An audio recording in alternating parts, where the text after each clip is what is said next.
لاہور میں مہاراجہ رنجیت سنگھ کے مجسمے پر ایک نوجوان نے حملہ کر دیا اور بالکل یوں ہی محسوس ہو رہا تھا کہ جیسے وہ مہاراجہ رنجیت سنگھ کو دریائے کابل کے کنارے شکست دینے پر تلا ہوا ہے۔ اس نے گھوڑے پر بیٹھے ہوئے مجسمے کو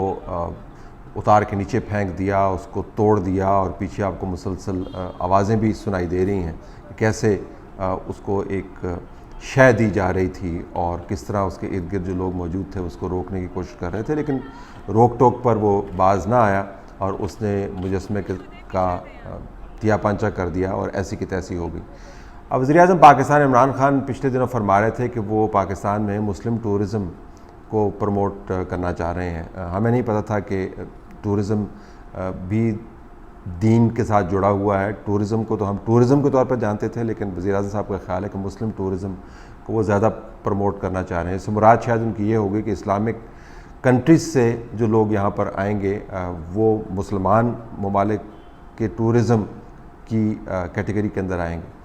تو اب یہ نہیں پتہ کہ ٹورزم اٹریکشنز جو پاکستان کے اندر موجود ہے، اور مغلیہ ہسٹری ہو یا پنجاب کی اپنی تاریخ ہو یا کے پی کی اپنی تاریخ ہو، جو ہم اور آپ نے نہیں بنائی، یہ تاریخ ہم سے بہت پہلے بن چکی ہے۔ جو لوگ آئے انہوں نے تاریخ بنائی اور دنیا سے چلے گئے، وہ ہماری تاریخ کا حصہ ہیں، چاہے ہمیں پسند ہوں یا نہ ہوں۔ آیا یہ ٹورزم کا جو انداز ہے یہ عمران خان صاحب کے ویژن کے ساتھ کیسے جڑا ہوا ہے؟ کیا اس کے اندر مجسمے کی گنجائش ہے یا نہیں ہے؟ یہ بھی ہمیں علم نہیں ہے کہ اس شخص نے اس مجسمے پر غصہ کیوں نکالا۔ میں پچھلے دنوں لاہور گیا ہوا تھا اور رنجیت سنگھ کے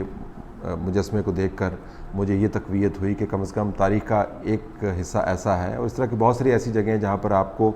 مجسمے، دیواریں، پرانی عمارات، نقوش نظر آتے ہیں، جس سے آپ تاریخ کے دروازوں کو کھلا جان سکتے ہیں اور اس سے آپ سیکھ سکتے ہیں۔ تو یہ تقویت ہوئی کہ یہ کم از کم نشان جو ہے باقی ہیں، تاکہ ہم جان پائیں کہ اس خطے کے اندر کیا ہو رہا تھا۔ اب اس مجسمے کا یہ حال ہوا۔ اس نوجوان کو بہرحال مورد الزام ٹھہرانے کی ضرورت نہیں ہے، کیونکہ یہ سوچ کہ آپ سے مختلف لوگ ان جگہوں پر موجود رہے ہیں یا موجود ہیں، اس کو bرداشت کرنے کا جو طریقہ ہے ہم نے اس معاشرے سے ختم کر دیا ہے۔ تو ہم تاریخ کو برداشت نہیں کرتے، ہم سچ کو برداشت نہیں کرتے، ہم ڈائیورسٹی کو برداشت نہیں کرتے۔ ہماری خواہش ہوتی ہے کہ جو ہم سے مختلف ہے یا جو ہمارے نظریات کے تابع نہیں ہے اس کو مکمل طور پر تباہ کر دیں۔ اب جس قسم کے نعرے اس مجسمے کی توڑ پھوڑ کے وقت پیچھے لگائے جا رہے تھے، اس سے یہی اسپیکولیشن ہے کہ ایک خاص گروپ سے اس کا تعلق ہے۔ اب یہ گروپ کون سا گروپ ہے؟ یہ وہی گروپ ہے جس کو آپ نے فیض آباد کے اوپر آنے دیا اور اس گروپ کو وہاں پر بٹھایا گیا، اور پھر اس گروپ نے دیکھا کہ اس کی طاقت کیا ہے۔ اس کے کہنے پر لاء منسٹرز جو ہیں وہ ریزائن کر دیتے ہیں، حکومتیں گر جاتی ہیں، قوانین تبدیل ہو جاتے ہیں، اور ایک مرتبہ ہم نے نہیں کیا، 2 مرتبہ کیا۔ پھر ہم نے اس سے پہلے طاہر القادری جیسے لوگوں کے ساتھ مل کر ہم نے دھرنے کروائے، اور جس سے ہم نے ثابت کیا کہ اگر آپ مذہب اور دین کے نام کے اوپر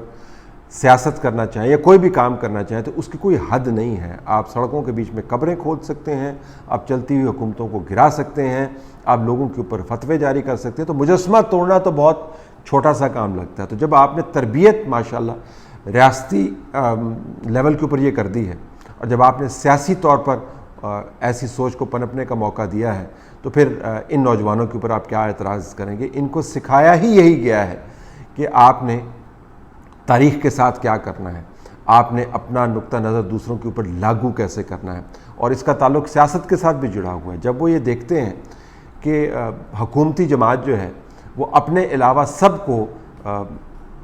ملک دشمن سمجھتی ہے، وہ اپنے علاوہ سب کو کرپٹ گردانتی ہے، وہ اپنے علاوہ سب کو جیل کے اندر دیکھنا چاہتی ہے، تو کیا وہ سوچنے کے لیے حق بجانب نہیں ہوں گے کہ ہماری تاریخ کی جو تشریح ہے اس کے علاوہ تمام تاریخ جو ہے اس کو مسخ ہو جانا چاہیے، تمام مجسمے جو ہیں ان کو توڑ دینا چاہیے، کیونکہ ہمارے نقطۂ فکر کے اندر وہ فٹ ان نہیں ہوتے۔ تو جب آپ نے سیاسی طور پر ان ٹالرنس کو ایک انسٹیٹیوشن کا درجہ دے دیا ہے، آپ نے اس کو ایک نظریے میں کنورٹ کر دیا ہے، تو ان نوجوانوں سے آپ کیا توقع کرتے ہیں جن کی آپ نے تربیت سیاست کے میدان میں وقتی نظریہ ضرورت کے تحت کی ہے اور ان کو استعمال کیا ہے اپنے نتائج حاصل کرنے کے لیے؟ ان سے آپ کیا توقع کرتے ہیں کہ بڑی ٹالرنس کا اظہار کریں گے؟ اب یہ ایک محض کوئنسیڈنس ہو سکتا ہے کہ ادھر سے طالبان نے کابل پر قبضہ کیا اور ادھر سے یہ واقعہ ہو گیا. ہو سکتا ہے یہ حادثاتی طور پہ ہوا ہو اور اس کی کوئی آپس میں جوڑ نہ ہو. یہ تو اب اس نوجوان سے بات کر کے ہی پتہ چل سکتا ہے کہ وہ طالبان کی مثال سے وہ متاثر ہوا یا نہیں ہوا, جس کے بارے میں ہمارے بڑے سنجیدہ تجزیہ نگار بھی اب ہمیں بتا رہے ہیں کہ کیسے زبردست قسم کا کام ہوا اور امریکہ کو ہم نے بھاگنے پر مجبور کر دیا. جب ہم حملے کا ذکر کرتے ہیں وہ اپنے آپ کو اب طالبان کے ساتھ جوڑتے ہیں, اور کیسے ایک فورس نے افغانستان کو خالی کروا دیا, پہلے رشیا کو ڈیفیٹ کیا, پھر امریکہ کو بھگا دیا. تو اگر آپ اس قسم کے جذبے کے تحت کام کرتے رہیں تو آپ سب کچھ کر سکتے ہیں. تو اب ہمیں پتہ نہیں ہے کہ یہ بچہ جو ہے, یہ نوجوان جو ہے, اس نے کیا واقعتاً طالبان کی مثال کو اور جو بہت بڑے پیمانے پر طالبان کی ستائش کا بندوبست ہم کر رہے ہیں اس سے متاثر ہو کے یہ کام کیا, یا اس کے اندر کوئی اور ابال تھا. یہ مجسمے کے اوپر غصہ نکال رہا تھا, یہ مہاراجہ رنجیت سنگھ کے مذہب کے اوپر غصہ نکال رہا تھا, یہ تاریخ کے اوپر غصہ نکال رہا تھا, یا صرف غصہ نکال رہا تھا. اس کو غصہ تھا, اس کے پاس جاب نہیں تھی, اس کے پاس ڈائریکشن نہیں تھی, اس کو کسی نے مس گائیڈ کیا تھا, یہ کیا کر رہا تھا اس کے بارے میں ہمیں علم نہیں ہے, لیکن یہ تمام فیکٹرز اس کے اندر فٹ ان ہوں گے. پاکستان میں آپ کو جو طالبان کی آمد کے بعد سیلیبریشن نظر آ رہی ہیں, یہ شاید اس چیز سے ناواقف ہیں کہ آنے والے دنوں میں جو اس کا نظریاتی بیک لیش ہوگا وہ کیا ہوگا. ابھی آپ نے وفاق المدارس کا بیان تو دیکھ لیا, جس میں انہوں نے اس کو امت مسلمہ کے لیے ایک بہترین دن قرار دیا ہے, اور یہ بتایا ہے کہ کس طرح طالبان نے کابل کو فتح کر کے فتح مکہ جیسے واقعات کی یاد تازہ کروا دی ہے. امت مسلمہ سے درخواست کی گئی ہے کہ خصوصی عبادت کا بندوبست کیا جائے, شکرانے کے نفل ادا کیے جائیں, اور طالبان کے لیے بڑے پیمانے کے اوپر دعائیں کی جائیں تاکہ اللہ ان کو کامیاب کرے اور حقیقی اسلامی نظام جو ہے وہ دنیا میں قائم ہو سکے. تو ہمارے یہاں پر, اور یہ کوئی ایک فرد نہیں کر رہا, یہ وفاق المدارس کے جو نمائندگان ہیں وہ کر رہے ہیں, لیکن ان کی ایک اپنی سوچ ہے. اس سوچ کو پاکستان کے اندر جگہ اس وجہ سے ملی ہے کیونکہ پاکستان میں ہم نے بیانیہ یہ بنا دیا ہے کہ جب تک ہم نے اس قسم کا نظام ہم نہیں لے کے آئے جس قسم کا طالبان کا نظام ہے, تب تک پاکستان درست نہیں ہو سکتا. ہم نے جمہوریت کے حصے بکھرے کر دیے ہیں, ہم نے اس کو تباہ کر دیا ہے, ہم نے اس کو فیاض الحسن چوہان کے نمائندہ کی صورت میں پنجاب کے لوگوں کے سامنے رکھا ہے. ہم نے اس تمام نظام کے چلانے والے جو ادارے ہیں جمہوری, ان کی ایسی کی تیسی کر دی, اور ہم نے ایک خلا بنا دیا. اس خلا کے اندر ایسی سوچ بالکل پنپے کی, اور آپ دیکھیں گے کہ آنے والے دنوں میں وہ تمام لوگ جو طالبان کے ساتھ سیاسی طور پر اپنے آپ کو منسلک کرتے ہیں, نظریاتی طور پر اپنے آپ کو منسلک کرتے ہیں, یہ سمجھتے ہیں کہ ایک بہت بڑا خلا ہے جس کے اندر ہم نے اسٹیپ ان کرنا ہے, اس خلا کو ہم نے پر کرنا ہے, اور پاکستان کا رستہ بھی افغانستان کی طرح کا ہونا چاہیے, وہ کتنی طاقت پکڑیں گے. اور اس کے ساتھ ساتھ ہمیں یہ بھی ماننا ہوگا کہ خاص طبقہ فکر کو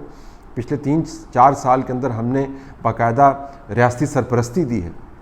اب طالبان اس نقطہ فکر سے تعلق نہیں رکھتے, تو وہ گروپس جو سمجھتے تھے کہ پچھلے 3-4 سالوں کے اندر وہ بیک فٹ پر ہیں, وہ زیادہ تقویت پکڑیں گے. تو یہ ایک بہت بڑا خلا ہے جس کے اندر ہم نے ان معاملات کی اہمیت کو, ان پر غور کرنا ہے, اور اس کے بارے میں سوچ وچار کرنی ہے, اور دیکھنا ہے کہ اس کا امپیکٹ کیا ہوگا. تو یہ خالی خالی جو سیلیبریشنز ہیں, ان کے جو نتائج نکلنے ہیں ان واقعات کے, وہ ان سیلیبریشنز کے اندر آپ کو نظر نہیں آئیں گے. یہ وہی سوچ کا ایک ویکیوم ہے جس کے اندر مختلف نظریات سٹیپ ان کرتے ہیں. جب آپ اداروں کو کمزور کر دیتے ہیں, جب آپ تاریخ سے منہ موڑ لیتے ہیں, جب آپ جھوٹ کو سچ پر فوقیت دے دیتے ہیں, جب آپ پروپیگنڈے کو سچائی کا نام دے کر پروموٹ کرتے ہیں, جب آپ دینی جذبات کو بھڑکاتے ہیں سیاسی معاملات کے لیے, تب رول ماڈلز ایسے ہی بن جاتے ہیں. تو اس نوجوان کو ہمیں مورد الزام نہیں ٹھہرانا چاہیے جس نظام نے اس سوچ کی پرورش کی ہے کہ ایسا کام کرنے کے اچھے نتائج نکلتے ہیں. اصل مجرم وہ نظام ہے.